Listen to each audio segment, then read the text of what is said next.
وہ نا مقروض ہو گئے، مقروض بھی بہت زیادہ ہو گئے۔ جب سے تصویر خانے میں آنا شروع کیا نا، احساسات بدل گئے ہیں، ایک جذبہ پیدا ہو گیا کہ یار کسی کا نقصان ہو تو اسے بچایا جائے۔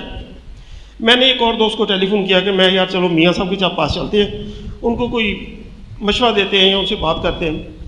میں اور میرا دوست اس کو ٹیلی فون کیا کہ آپ کدھر ہیں، اور اس نے کہا کہ میں فلاں فیکٹری میں بیٹھا ہوں۔ ہم نے کہا ہم نے چائے پینی آپ سے، میں چلے گیا فیکٹری میں، میرا دوست بھی ساتھ تھا۔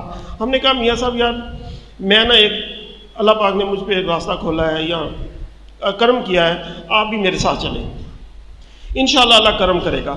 ہمارے میں مرشد بتاتے ہیں کہ ایک میں نے سنا تھا کہ ایک بندہ کہتا ہے کہ میں کروڑوں روپے کا مقروض ہو گیا، تو کوئی بندہ مجھے یہاں لے آیا، حضرت جی سے ملا، حضرت جی نے مجھے سورہ کریش کا عمل بتایا۔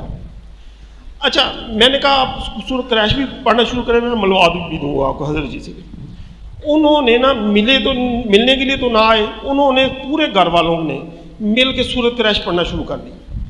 میری 1 سال ملاقات نہیں ہوئی، 1 سال بعد انہوں نے مجھے ٹیلی فون کیا کہ یار اگر تو فارغ ہے تو میرے پاس آ جا، اگر نہیں فارغ تو میں تیرے پاس آ جاتا ہوں۔ میں نے کہا میاں صاحب میں فارغ بیٹھا ہوں، میں آ جاتا ہوں۔ میں اس کے بعد گیا 1 سال بعد، وہ کہتا ہے کہ یار اللہ نے ایسا کرم کیا کہ 1 سال ہم نے سورہ قریش پڑھی ہے، 65 کروڑ روپیہ قرضہ ہمارا اتر گیا، اور ہم نے جس کو بھی بتایا، اور ہزاروں کے حساب سے ہم لوگوں کو بتا چکے ہیں، جس کو بھی بتایا اس کا ہی قرضہ اتر گیا۔